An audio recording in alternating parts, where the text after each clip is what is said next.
if you are what you think about, then you have to start getting real careful about what you think about. Now, you have to start this with being cautious about every conversation that you have with your friends, with your relatives, with your mother, with your husband, with your children, that focuses on what's missing in your life.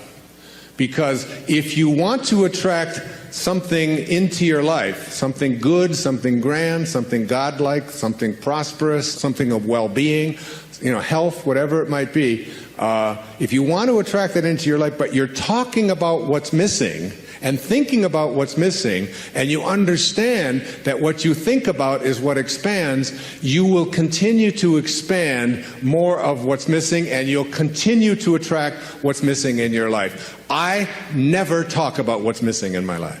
I only put my attention on what I intend to create. And I have shifted it. And I learned this lesson a long time ago, but the place that it probably expresses it better than any is Esther and Jerry Hicks' book, Ask and It Is Given.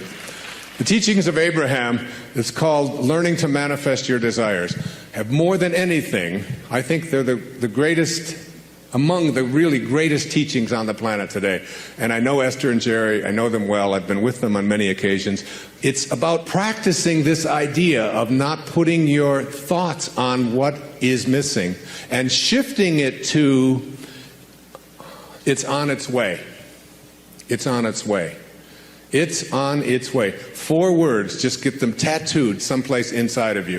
Whatever it is that you would like to attract into your life, know that it's on its way. And I want to say to you that as you begin to get your thoughts more harmonized with Tao thinking, that is, with the thinking of the source, the thinking of God, that which always has been, that which does nothing but leaves nothing undone, as you begin to more and more harmonize in this way, what happens is that you start elevating your thoughts so that the habit of how you think becomes more harmonized rather than a polarity with what you want to attract. It becomes harmonized with it, and it becomes your natural way of how you think all the time. And you start then beginning to teach your children the same way of thinking. So you just catch them when they start saying things like, oh, with my luck it won't work out. Why have any of us ever learned to say, with my luck, and having it mean things aren't going to work out? Why wouldn't you say, and just have it as your habit, with my luck, it'll probably show up faster than it normally does?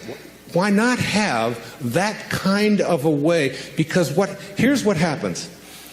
As you begin to shift the way that you think and have an anticipation that this thing is going to work out for you, you can only act upon your thoughts. And as you get these higher and higher thoughts, what happens is that the thought is now more aligned with what it is you want to attract, and then you start acting upon that thought. And as you start acting upon the thought that it will work out, that it's probably on its way, you start to see how this whole system all works. In other words, call it the universe, whatever you want, begins to conspire with you. It begins to act almost where you suddenly become a collaborator with fate. And instead of fate being something that just might or might not happen to you, you're in collaboration with what it is that you want to attract.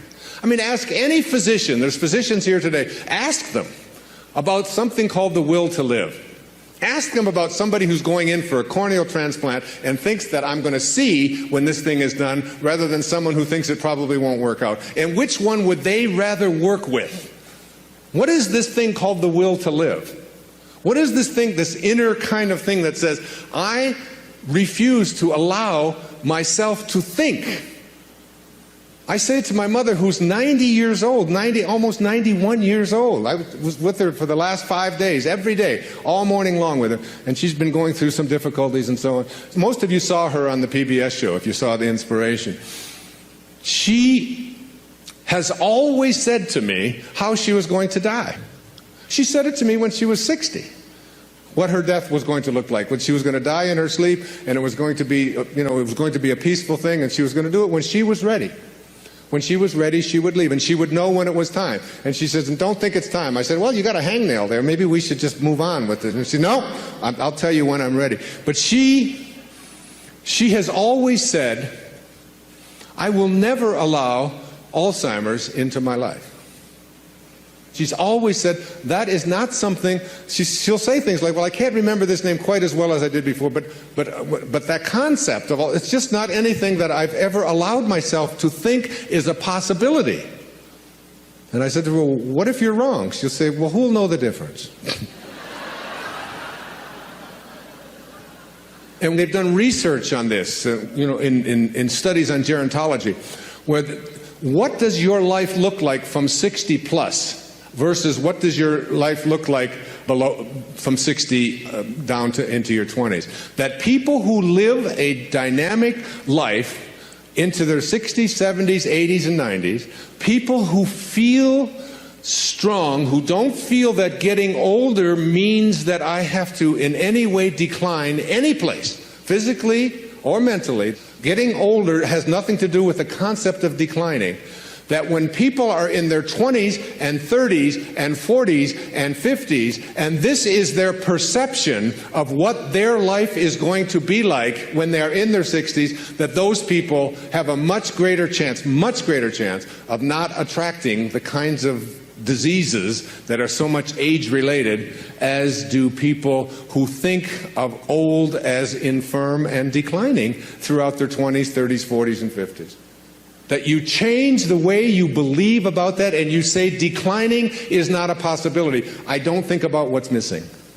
You don't put your attention on what's missing. You don't tell other people about what's missing. And you don't tell other people about what you can't do and what isn't working and how terrible the world is. And you don't have to fill yourself with that kind of energy. So you don't put your thoughts on what's missing. You don't put your thoughts on what always has been. You don't put your thoughts on what others want for you, unless you want more of what others want for you to continue to show up into your life. So that if you're having conflicts with anybody that's out there, you don't have to put your attention on any thought that is out of harmony with the relationship that you would like to have. It doesn't have to be. You can have a love story replace a hate story by just changing your thoughts in any moment of your life. Every moment of your life, this choice is yours. You can either be a host to God or a hostage to your ego. It's your call. God bless you, and thank you for your attention. Namaste. Thank you.